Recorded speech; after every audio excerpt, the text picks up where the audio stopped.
ముందు ఏంటి బాధ ప్రతాప్ రెడ్డికి బాధ అంటే నేను ఎమ్మెల్యే ఉంటే 100 కోట్లు తినేవాడినా లేదంటే ఆ స్కీము 3 పూలు 6 కాయలుగా నడిస్తే నాకు నెలవారీగా వాటా వచ్చేది దాన్ని కనిపెట్టాడనా లేదంటే నువ్వు తీసుకున్న లంచం ఎవరు బయట పెడతానా నీలాగా సంస్కారం లేని వాళ్ళం కాదు ప్రతాప్ రెడ్డి నోటుకు వచ్చినట్టు మాట్లాడడానికి నిన్న మాట్లాడావు నువ్వు భయపడిపోయి పోలీసుల చేత ఆపారని నా ఇంటి జోలికి వస్తే నువ్వు కాదు నీ అబ్బ కాదు నువ్వు ఓడు నా జోలికి రావడానికి నా క్వారీ జోలికి వస్తే ఎవరు నీ పిఏని పంపించావు కెమెరామెన్ పంపించావు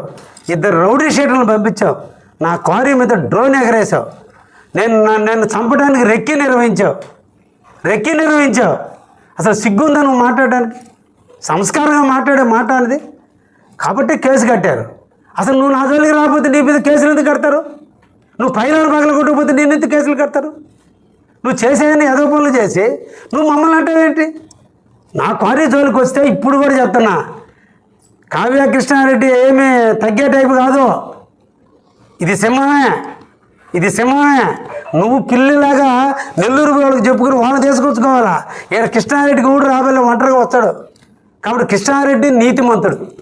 ఆ నీతి ఉంది కాబట్టి నా పలుకు కూడా కఠినంగా ఉంటుంది నీలాగా కరప్షన్కి అవినీతికి లొంగే టైపు కాదు కావ్య కృష్ణారెడ్డిలో నిధి ఉంది కాబట్టి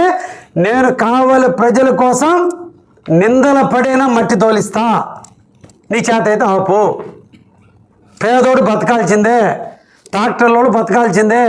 బేల్దారులు బతకాల్సిందే ప్లంబర్సు ఎలక్ట్రీషియన్స్ అందరూ బతకాల్సిందే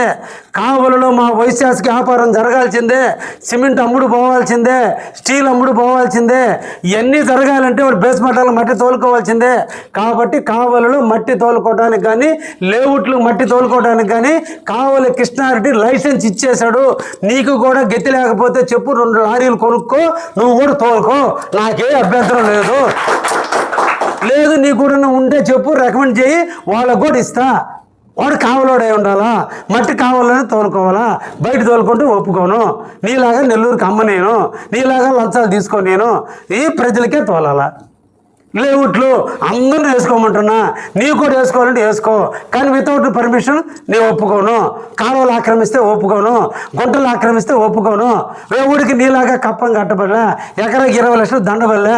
నేను అందరికీ చెప్తున్నా ఈ సందర్భంగా కూడా చెప్తున్నా ఎవడైనా లేఅవుట్లు వేసుకోండి కానీ ఒకటే కావ్య కృష్ణారెడ్డికి పర్ఫెక్ట్గా లేఅవుట్ వేస్తే వాడు మిత్రుడు అక్రమంగా లేఅవుట్ వేసి రాళ్ళు పాతి అమ్ముతాడంటే వాడు శత్రువే వాడు రాళ్ళు పీకేదే అది ప్రతాప్ రెడ్డి అయినా కావచ్చు ఆయన పక్కన వెనక ముందు ఉన్న వాళ్ళు అయినా కావచ్చు మేము చెప్పేది నిజాయితీ మనీ స్కీమ్ కూడా విత్ఇన్గా ఇంకా మ్యాక్సిమం 1 ఇయర్లో మనీ స్కీమ్ లబ్ధిదారు నష్టపోయినటువంటి వాళ్ళందరూ కూడా ఈ సందర్భంగా విజ్ఞప్తి చేస్తున్నారు మీరందరూ కలిసి కావాలి పోలీస్ స్టేషన్లో ఇచ్చినటువంటి నివేదికలు 24 కోట్లు ఈరోజు సీజ్ చేసిన అమౌంట్ సుమారు 14 కోట్ల రూపాయల అమౌంట్ సీజ్ చేసింది 6 కోట్లు బ్యాంకులో అట్టే సీజ్ అయ్యింది మిగతా ఆస్తులన్నీ సీజ్ అయ్యాయి ఇప్పుడు బిఎన్ఎస్ యాక్ట్ ప్రకారం కోర్టు దాకా కూడా పోవలేదు డిఎస్పీ పాత డిఎస్పీ గారు లంచాలు తిని సంతకాలు పెట్టని కారణాన ఆ ఫైల్ అక్కడ ఆగిపోయింది కొత్త డిఎస్పీ వచ్చాడు ఈరోజు కొత్త డిఎస్పీ చేత తొందరలోనే ఫైల్ మీద సంతకాలు పెట్టించి ఇన్వెస్టిగేషన్ పూర్తి చేసి తొందరలోనే కలెక్టర్ చేత ఆస్తులన్నీ అమ్మించి మీకు డబ్బులు 100కి 60 పైసలైనా వచ్చేటట్టుగా రూపాయికి 60 పైసలు వచ్చేటట్టుగా తప్పకుండా కూడా మీకు చేసే బాధ్యత కావ్య కృష్ణారెడ్డి ఈ చచ్చు మాటలు ఈ చచ్చు కథ ప్రతాప్ రెడ్డి లాగా చెప్పాను కాబట్టి మీకు 100కి 100 న్యాయం జరుగుద్దని కూడా లబ్ధిదారులకు చెప్తున్నా ఈ పెయిడ్ ఆర్టిస్టులకు డబ్బులు ఇచ్చి ప్రెస్ మీట్లు పెట్టి 100 కోట్లు ఏమైంది ఆ 100 కోట్లు ఏమైంది అనే తల లేని వ్యక్తులు ఒక్కసారి పోలీస్ స్టేషన్కి పోతే వాస్తవాలు తెలుస్తుంది ఉందని నోరు ఉందని కానీ ఎట్టంటే మాట్లాడితే ఈ సభ్యత కాదు ఎస్ నేను కావలి ప్రజల కోసం చాలా శాంతిగా ఉన్నా కావలి ప్రజల కోసం 100 అవమానాలు దిగమించి వెలుగునిస్తూ కర్పూరంలో కరిగిపోవడానికి సిద్ధంగా ఉన్నా తప్ప నేను ఏది కూడా కావలికి అన్యాయం జరిగితే కూడా చూస్తూ ఊరుకునే ప్రసక్తే లేదని కూడా ఈ సందర్భంగా మీకు తెలియజేస్తుంది ఇంకేమున్నాయా చెప్పండి